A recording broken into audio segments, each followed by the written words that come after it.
Hey, you! Yes, both of you! Over here! I've been keeping an eye on you for a while now. Huh? You mean us? That's right. If I'm not mistaken, you're also among those who wish to cut down the thorns and pursue the truth. No? And by the looks of it, you're not from Fontaine. Well, you're right on the mark about that one, but who are you?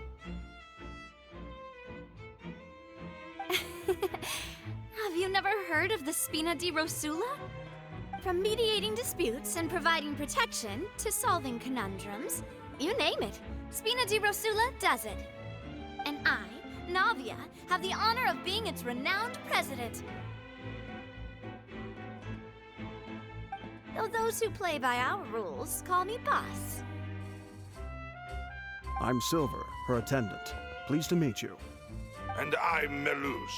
Demoiselle's various daily needs and affairs are under my purview. Huh?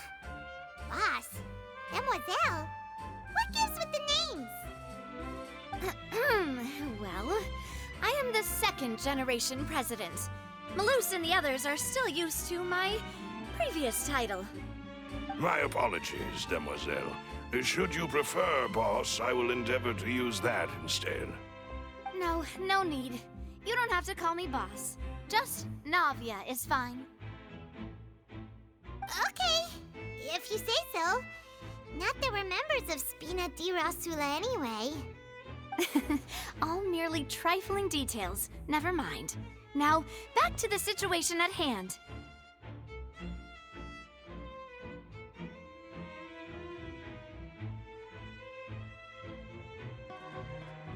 That's right. I've always kept an eye on the serial disappearance cases.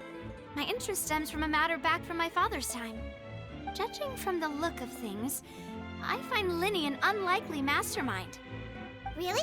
We think so too! That's why we're looking for clues now. But how did you come to that conclusion? Intuition, naturally. My unparalleled intuition. Farina sure was quick to point the finger at Linny without any decisive evidence whatsoever, wasn't she? But that's not uncommon for her. If you remember, the Justice had to interrupt her and ask if she was pressing charges just to keep her from getting carried away.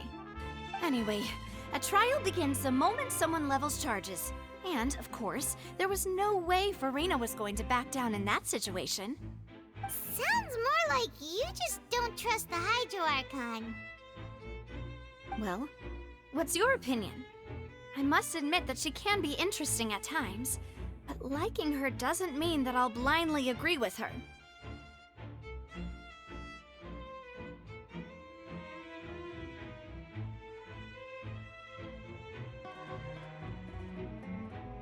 All right, I've answered your question.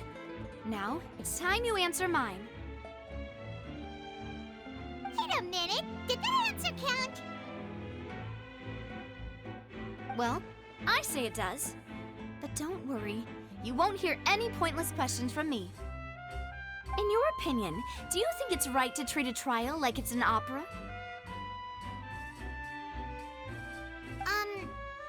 Well? And why would that be?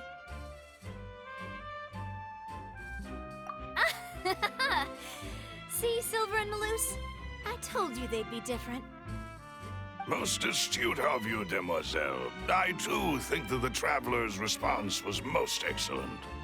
No matter how wonderful the script or how fervent the audience's expectations may be, the trials that go on stage here must be based in fact. And if that can be done, boss, then... All right, that's quite enough, Melus. Anyway, I like your answer. You pass with flying colors.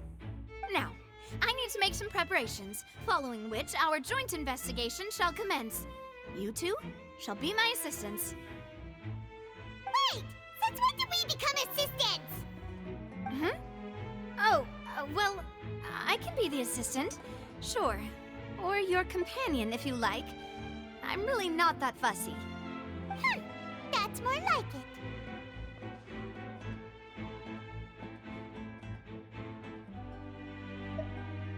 Far be it from me to brag, but I believe that Demoiselle's intuition will be instrumental in uncovering the truth.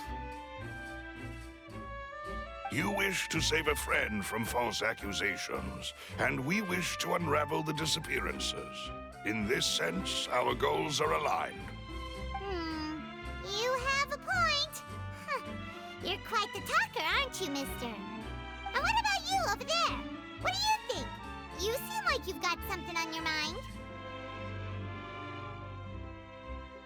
I have nothing to add. Oh, alrighty then. We'll be making some preparations first. Just be sure to let us know if they start revealing Linny's tricks. Thanks!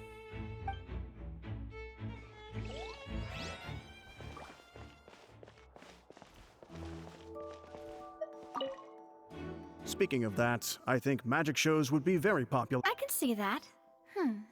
Maybe I should try to learn some magic. You need not worry about such things, Demoiselle. That falls under my duties. Oh. Whoever the...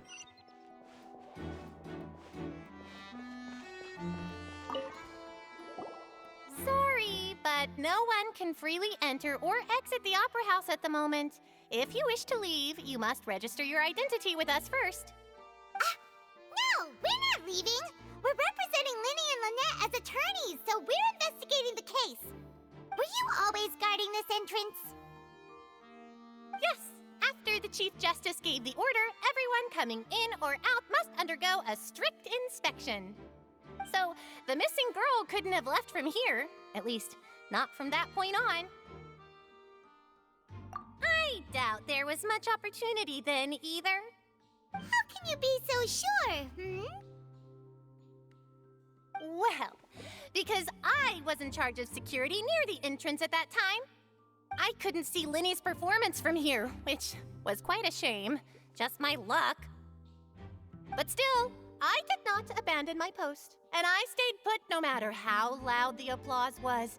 If someone had so much as even approached the door, I would have noticed it, let alone if they had tried to leave. We Melazines are good at that sort of thing, you know. So, it's safe to say the girl couldn't have left through here. Alright, thank you for your help. This'll be useful info.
I see that you're investigating the area. Well, it just so happens that I'm interested too. If you find any new and interesting leads, be sure to share them with me, all right? We don't have too many thoughts yet.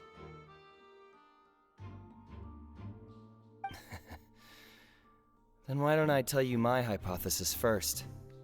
The way I see it. And I'll start it with that loud thud. The thud? Oh, you mean the sound that happened during the countdown? Yes, exactly. It wasn't terribly loud. It's just that everyone was awaiting the results of Linny's trick with bated breath. So no one paid it much mind. But now that the incident has happened, the thud has become an important clue. That makes sense. So, what do you make of it? I'm of the opinion that it may have been the sound of Linny's accomplice. Lynette, perhaps. Jumping atop the water tank or something like that. And when the pyrotechnics went off, she cut the rope, sending the water tank crashing down. But wasn't the noise we heard too loud for that? Perhaps the balance wasn't right, leading to a particularly rough landing.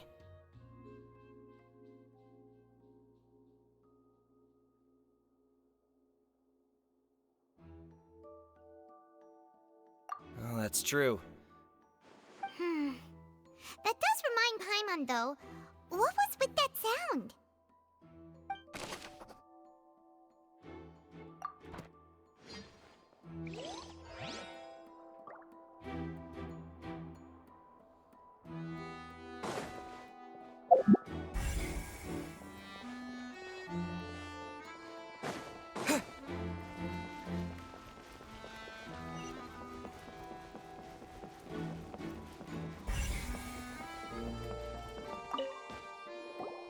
So this is the rope that broke and caused the water tank to fall.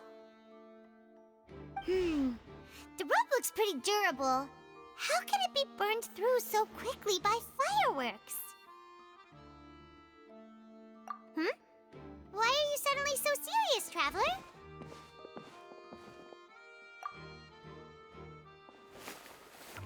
Whoa.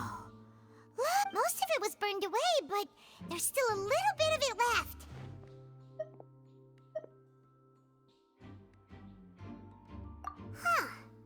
So if a rope meant to hold something was made with that kind of material in it, then that means...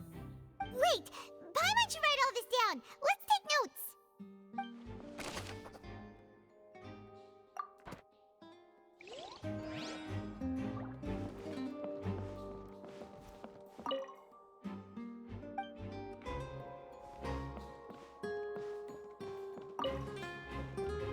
Go ahead, have a look around. In the end, we're both after the truth.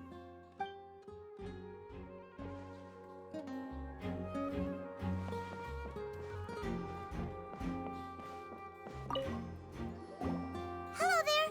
What are you investigating?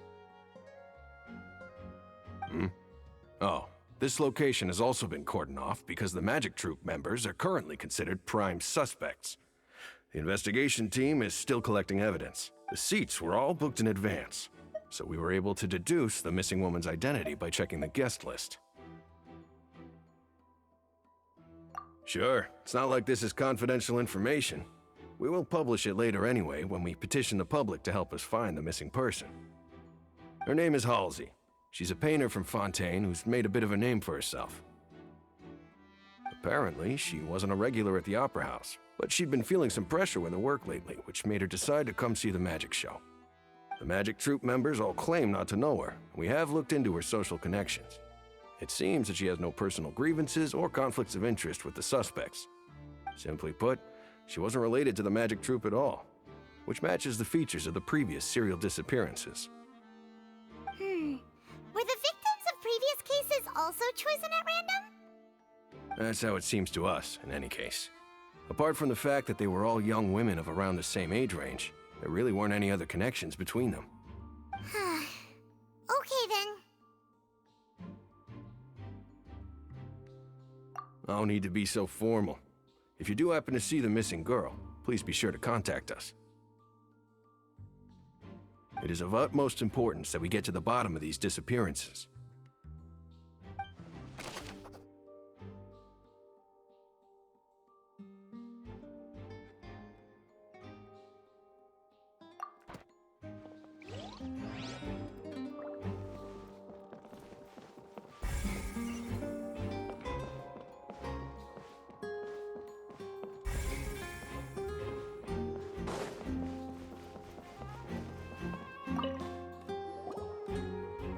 The investigation team has some new findings. Turns out there's an issue with the random number selector after all. See, I told you. What if the machine picked some big guy's seat? You think the murderer would have still made his move then? Sorry to interrupt, but we're helping Linny and Lynette with their side of the investigation. What were you saying about the number selector? There's something wrong with it? You're trying to help them? That'll be a tall order. Lenny used the machine to pick a random member of the audience during his performance, right? The lucky girl that later disappeared. Well, we thought there might be a serious problem with the machine, so we had it taken away for further inspection. It turns out that the seat number it picked wasn't random at all. The machine picks that same number every time. I'm sure you already know that you have to make a reservation in advance to get a seat, regardless of whether it's a trial or some performance. In other words, Linny knew who would be sitting where from the very beginning. That much checks out. Linny reserved our seats for us, too. Bet you see why I was saying it'd be tough to make a case for Linny. Even though it's bad for Linny's case, Paimon had better write it down.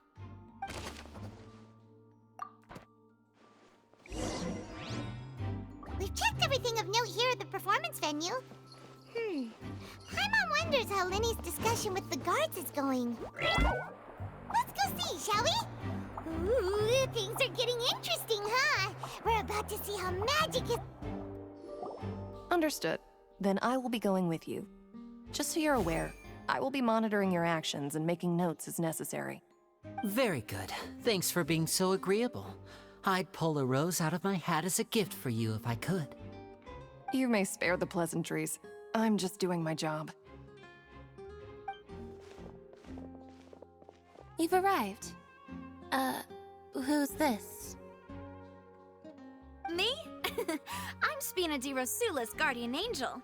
If you've got a problem, I've got the firepower. Sorry, I got a little carried away there. Call me Navia. I'm a partner of theirs, and will be helping investigate this whole situation. And these are my companions. Would you mind if they join as well? Fine by me. Oh, new helpers? I would be most grateful. Well, let's just say we're tagging along. It's not every day you get to see the secrets behind magic performed on such a large scale. I appreciate your kind interest. Come with me. We'll be heading below stage.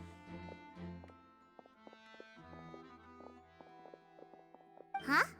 Below stage? Yes, a world of secrets is hidden beneath this magic box, prepared specifically for this switcheroo trick. But before I reveal everything, you should have a look first. Notice anything strange here?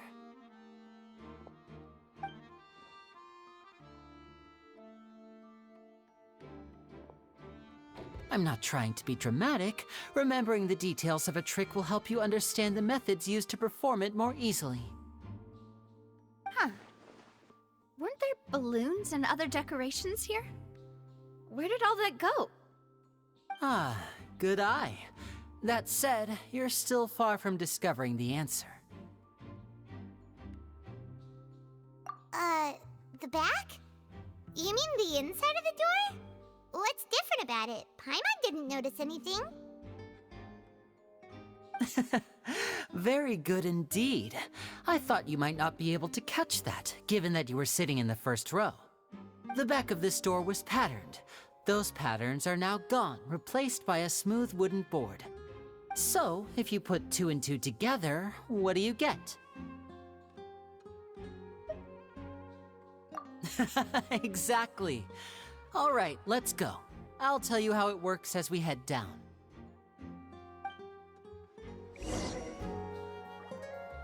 Oh, so there was a passageway under the magic box! I knew you'd figure out most of it as soon as you saw this place. The 2 magic boxes are positioned right above the 2 entrances of the tunnel. See this flatbed trolley? The box with the lucky audience member in it would be shuttled over to the other side using the trolley. This trolley can raise and lower and even rotate, ensuring that the box will face in the right direction. I see.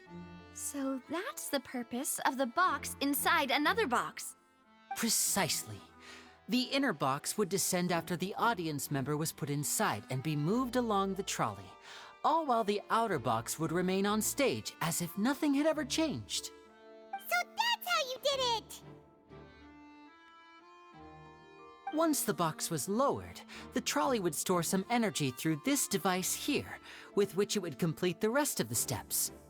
The audience member would only be able to feel some slight movements in the dark, and by the time she walked out, she would already be back on stage. Right! You were talking that whole time, and you even came out for a moment near the end! Ah, yes. A phonograph operated by Lynette was used to achieve that effect. My assistant and I had already scripted our conversation beforehand. When the countdown began, I had already gone to the opposite box via a tunnel using that ladder. And what about Lynette? Where was she? I was in the mezzanine space in the back of the box.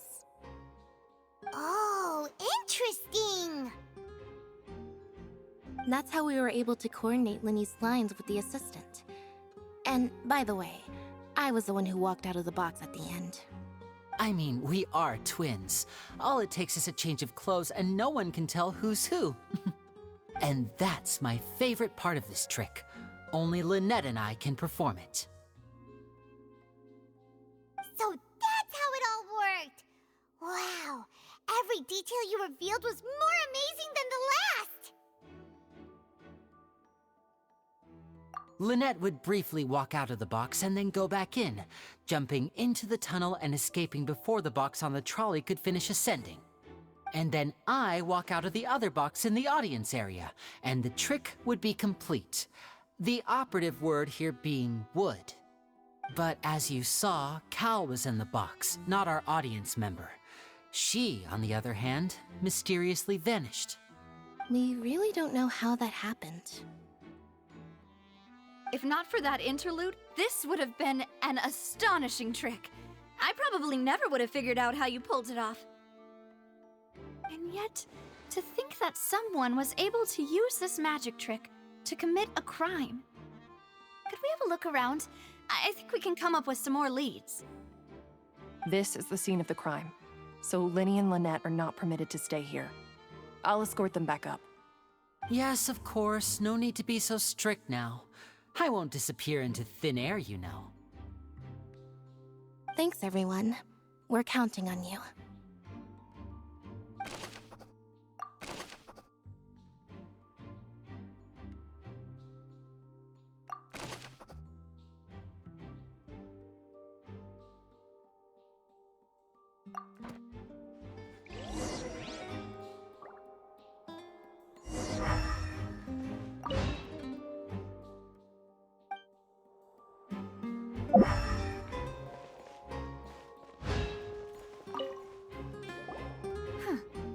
What's this? Looks like a hook tied to the end of a rope. Huh? There's all kinds. Perhaps it was a prop for a different trick. But why would it have been left here? Whatever it is, let's make a note of it first.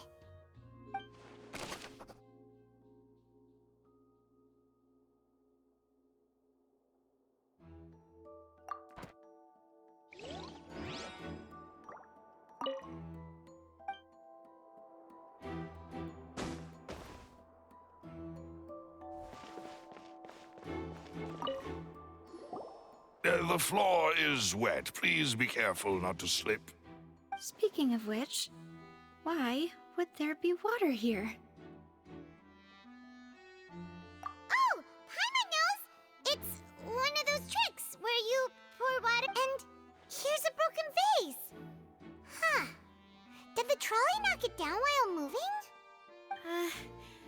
That can't be. The trolley moves along tracks from start to finish. It couldn't have hit the vase at this distance. Let's note this down too and think about it later.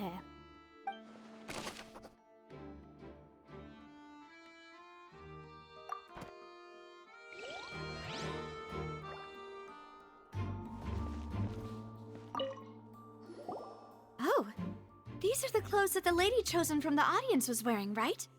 Her clothes are here, but she's nowhere to be found.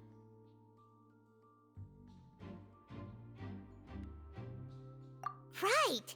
And do you really need to do that if you're kidnapping them? Ugh, this is so confusing. Paimon doesn't want to be a detective anymore.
What is this place? It seems someone could fit through. Could this have been the suspect's escape route?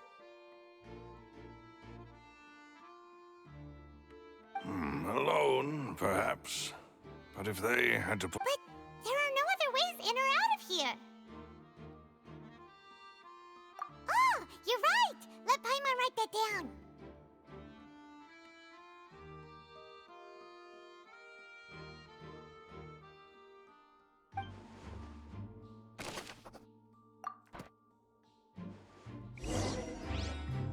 Seems we're just about done investigating down here.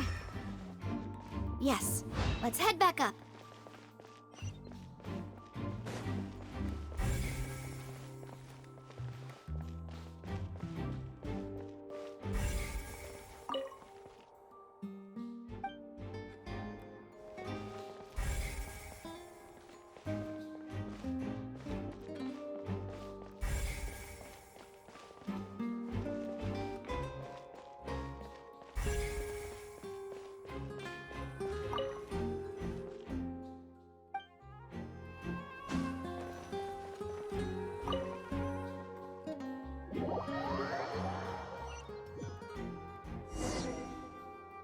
Well, we've ascertained the state of the crime scene.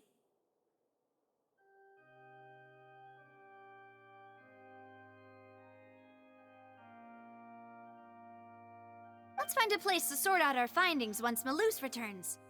It seems to me that there are several things that don't add up here.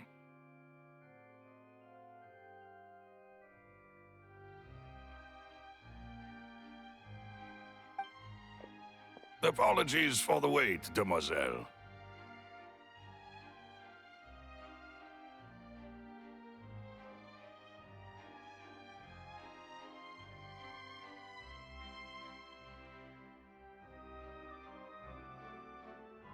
So, what did the guards say? Did the criminal escape through the vent? They believe the odds of that are very low, since the vent leads to the Opera House's basement. The guards have checked the area carefully. No one left through the basement during the performance or after the incident, and no one was found hiding there. So the tunnels become like a secret chamber then! You know, like the kind you usually see in novels!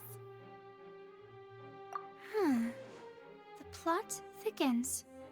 Halsey's disappearance and Cowell's death are both quite No wonder Farina was so confident in her accusation.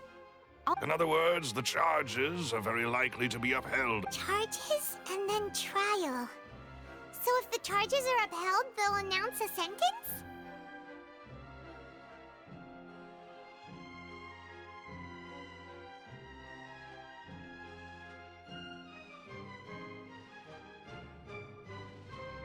That's right. This is how a trial goes in the Opera House. During the proceedings, the Chief Justice and the Oratrice will hear statements from both sides.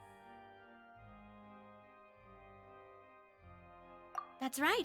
This is how indemnitium is produced.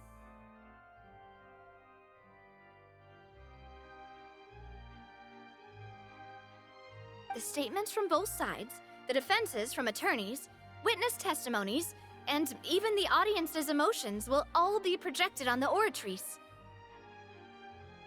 To put it simply, it's as if the oratrice has its own will, and is a judge in its own right. This also precludes any kind of favoritism on the part of the Chief Justice. Not that this has ever happened anyway.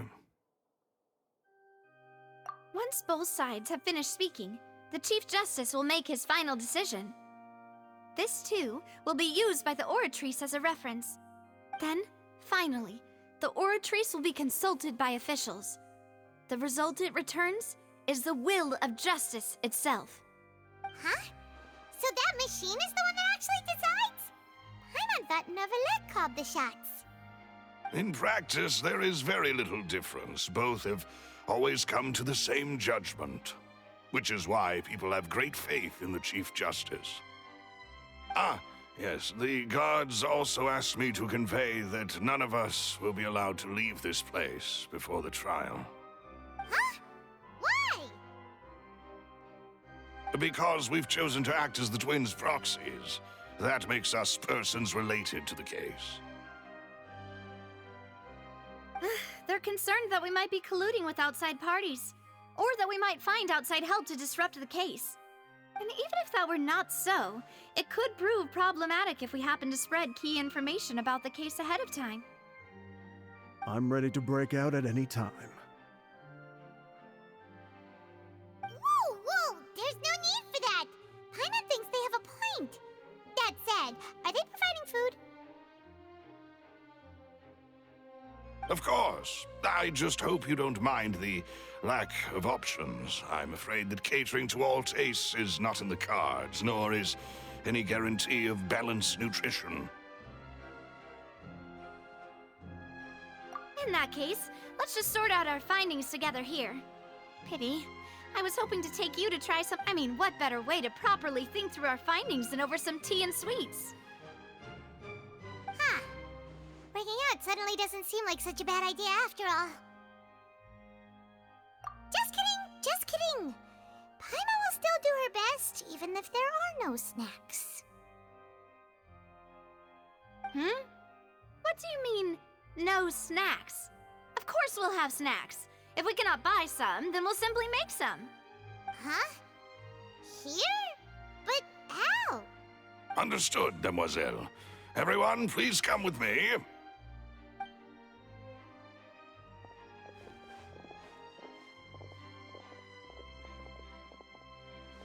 Wait, you're carrying a portable stove with you? Yes, I must be prepared to meet the demoiselle's baking needs whenever the fancy strikes her. I have eggs, sugar, and almonds at the ready. Good work, you two. Then I'll get to it. Please sit tight for a moment. You'll get to taste my awesome snacks soon enough. These three are quite the interesting group.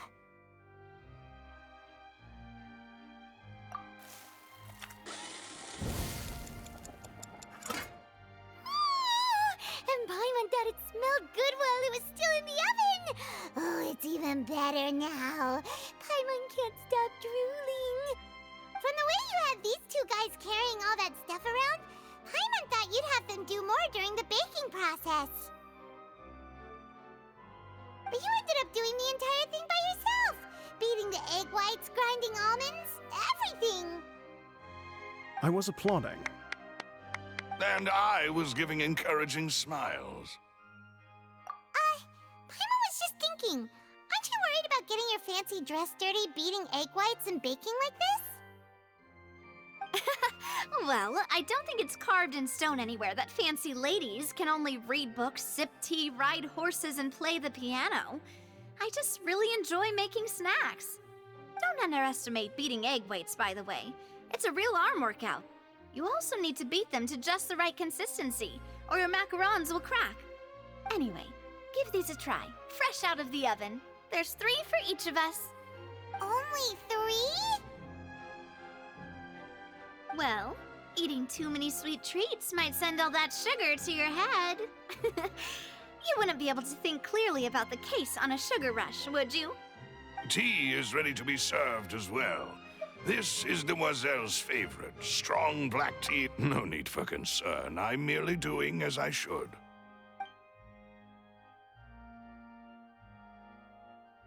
All right then. Down to business. As Paimon mentioned previously, the tunnel seems to be something of a secret chamber. However, we can assume that Linny and Lynette were not alone within it. Some criminal also occupied its sealed confines. The magician twins could have committed the crimes, of course, but they lack any logical motive. Exactly! Why would they do such a thing right when everyone was watching?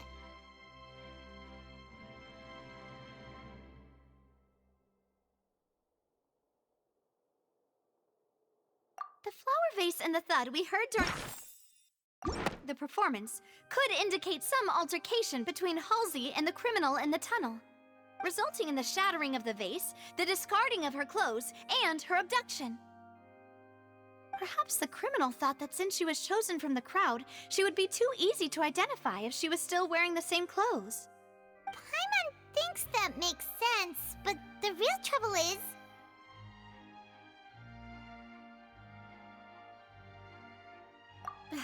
True.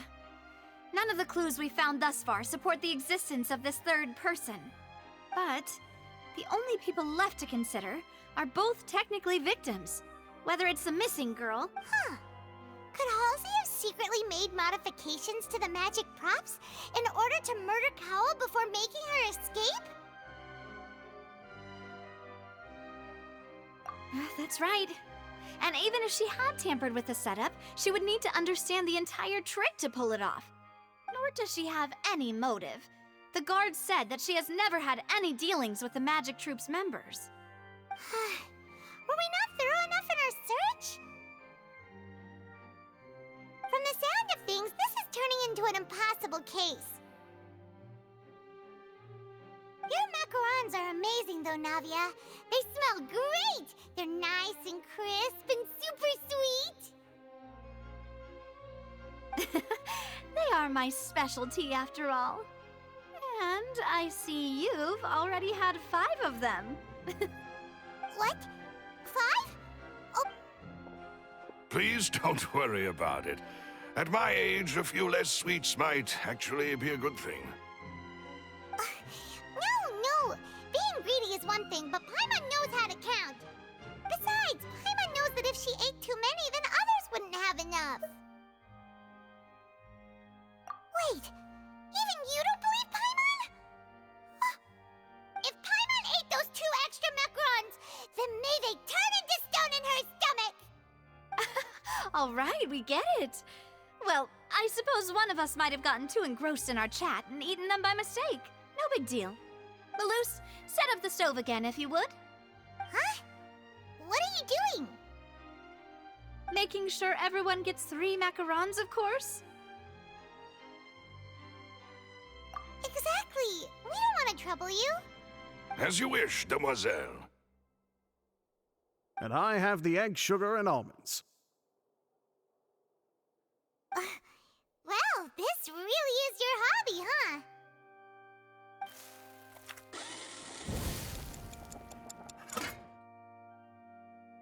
Well, that's it for snack time. I don't know what we're looking for yet, but we've still got some time. As attorneys, I suggest the 2 of you think the case over again. It would be awkward if you got all tongue-tied on stage during the trial.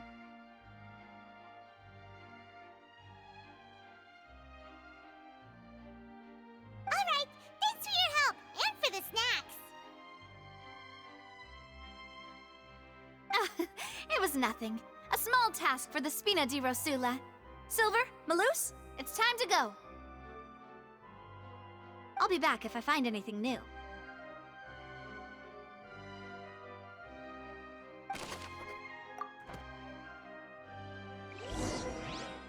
All right, it's time to put our heads together. We've got to get our defense ready for the trial.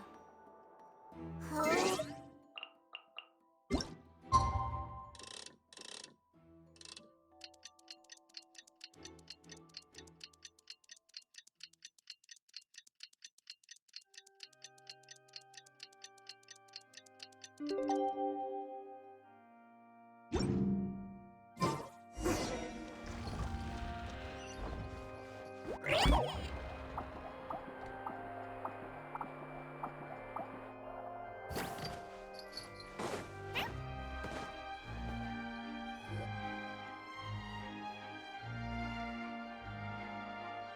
we do?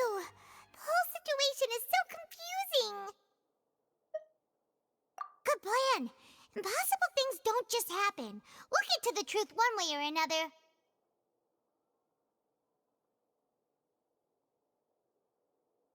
Just relax. Even if everyone else suspects Lenny and Lynette, at least we will be supporting them from the stands. Besides, I doubt Farina understands any more about what happened than we do. Thanks, Navia. Well, we'll be going then. Best of luck to you.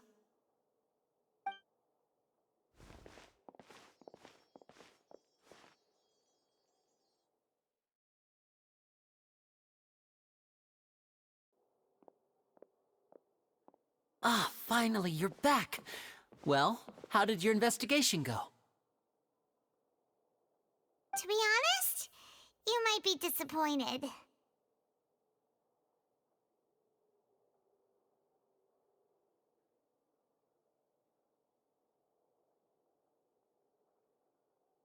No. We're already very grateful that you were willing to help. Well now, don't you all look disappointed. Don't tell me that your investigation came up empty-handed.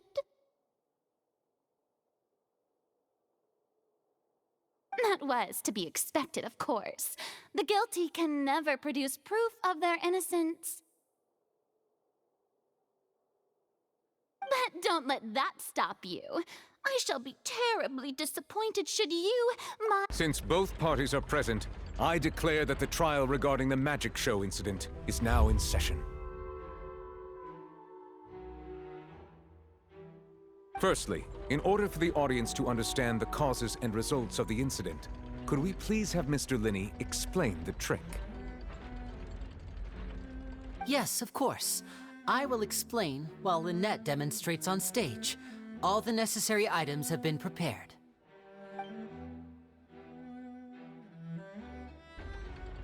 Thank you, Mr. Linney. In that case, I take your statement to be that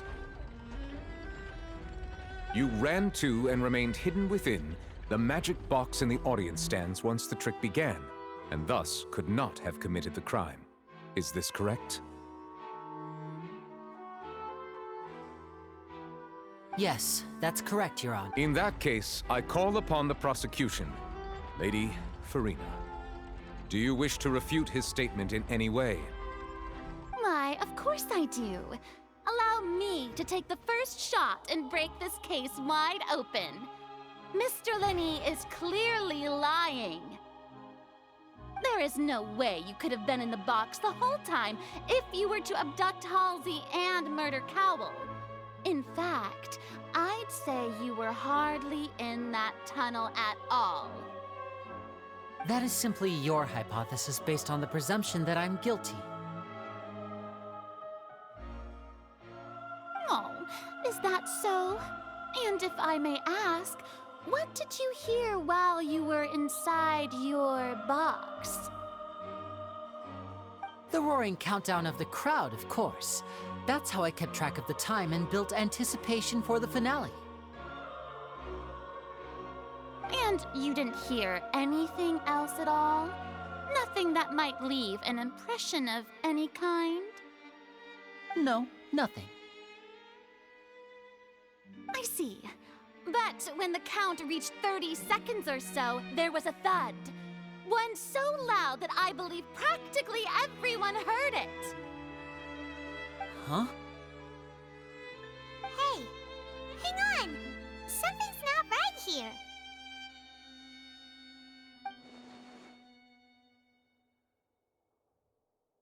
Yeah, I'm sure he could have heard a noise that loud from inside the box.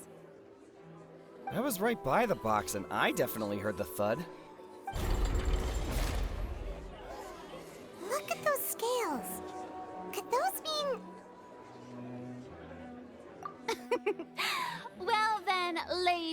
and gentlemen, allow me to use the words of the magician himself. You never know what can happen in the blink of an eye. Indeed, it seems his alibi can also collapse in the blink of an eye. Of course, I have armed myself to do far more than smash your alibi.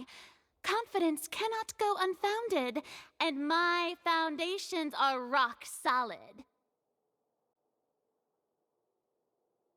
Tell me, aren't you and Lynette actually from the House of the Hearth? The House of the Hearth? No wonder they did something like this. So the serial disappearances were the Fatsui's doing. Now it all makes sense. I've got a feeling that what happened on stage probably wasn't just an accident. That's irrelevant. Our identities have nothing to do with what happened. Indeed. Then perhaps you could tell us everything that happened during that 1 minute. Your first priority is to prove yourself innocent, after all. I'm sure there is little that needs to be kept secret now. Unless your script already has holes in it. The Outlander is speechless. My, oh my, don't they look flabbergasted? Now comes the infighting and discord, I suppose. This was almost too easy. Good thing I made all those preparations. Seems the all-nighter I pulled last night is really paying off. Hey, Linny! Why didn't you tell us this before?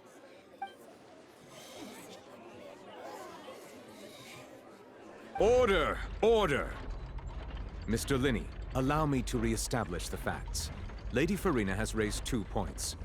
First, when the thud was heard in the Opera House, you were neither in the box nor the tunnel.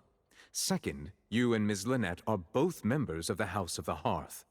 Are these claims true?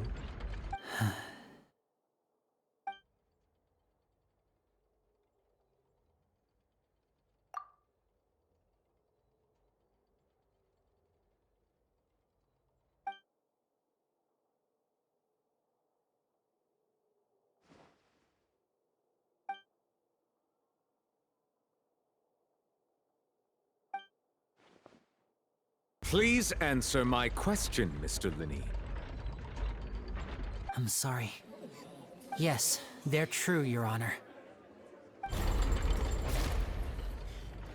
I knew it! Well, that's it. We might as well move on to the sentencing already. What should we do now?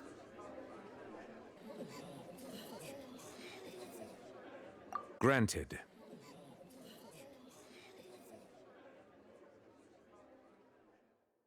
In that case, what is your request? Is that really necessary? They're already as good as guilty.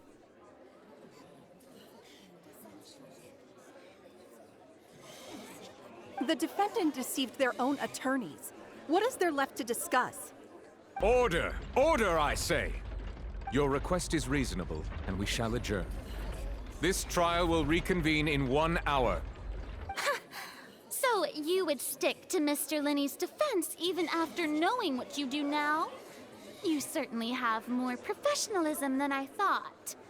In that case, my dear audience, let's allow the joy of victory to steep for a little while longer.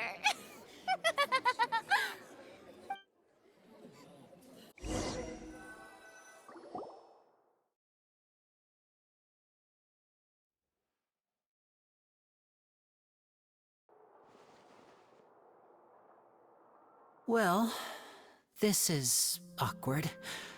I didn't think the Hydro Archon would dig all that up. I'm sorry, Traveler and Paimon. Yeah, sorry. Paimon doesn't know where to start. We trusted you two. We based our entire reasoning on the assumption that you weren't bad guys!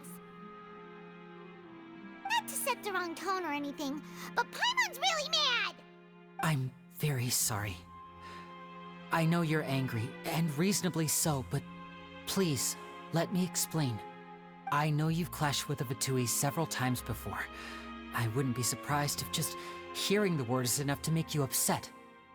But our organization is very, very large, and the Harbingers have very different personalities and goals. Right now, we want to save people. As many as we can. That's right. I'm sure we're on the same page when it comes to this nation and the disaster that its people might face. I knew if it weren't for our respective identities, we could become good friends. That's why I didn't wish to flat out lie to you, but chose to hide some details instead.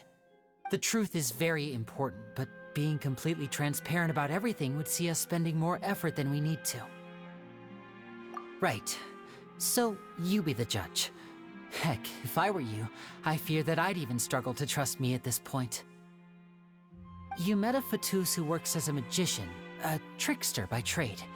All by coincidence, too. But still, I'm asking you to trust me. I am no criminal.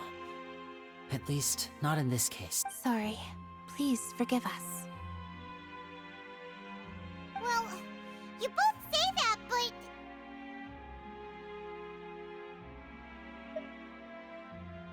Right, let's hear your answer first, and no lies now! Of course. I'll answer any question you ask. We've been trying to find out how the Oratrice operates. We want to know why it has a consciousness. Why can it deliver sentences accurately? During our investigations, we learned that the machine's core is beneath it. From that moment on, Lynette and I have been designing this box swap trick, with the objective of getting close to the core. Is that why you needed a whole minute? That's right. In truth, the audience would take about 75 seconds to count down from 60, while I would only need 15 to get to the opposite box. So, after jumping into the tunnel, I accessed the Opera House basement via the vent, and went to investigate the room in which the core is stored. That air vent was created during the construction of the tunnel specifically to execute this step. Well, nothing. As soon as I reached that room and was about to investigate, I heard someone's voice. Which should have been impossible, of course. I was quite certain that I was the only one in the room. That voice seemed to recognize me and tried to speak to me. I chose to err on the side of caution and retreated the way I came. On the way back, I saw the broken vase and the clothes on the ground, but the countdown was almost finished, so there wasn't time to give it any thought. After that, the homicide occurred just as you saw. Well, that explains why you didn't hear the thud. Because of that prophecy I told you about, of course. We must know all we can about this nation's secrets in order to deal with that prophesized crisis. That's the only way we can save everyone. So, there you have it. The whole truth. I swear, I didn't hide anything from you this time. It was never my wish to proceed under this cloud of mistrust either. But like I said earlier, you can be the judge. If you want to leave because you don't trust the Fatui, there's nothing I can do to stop you. Well, Traveler, you decide. Paimon will follow your lead however you choose.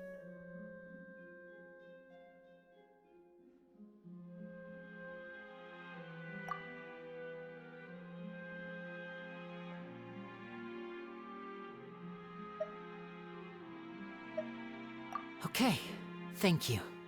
Thanks for giving us a chance. The current problem is that the scales are tipped pretty badly against you two. If we want to refute the Hydro Archon's accusations, we're gonna need a seriously watertight defense. Huh?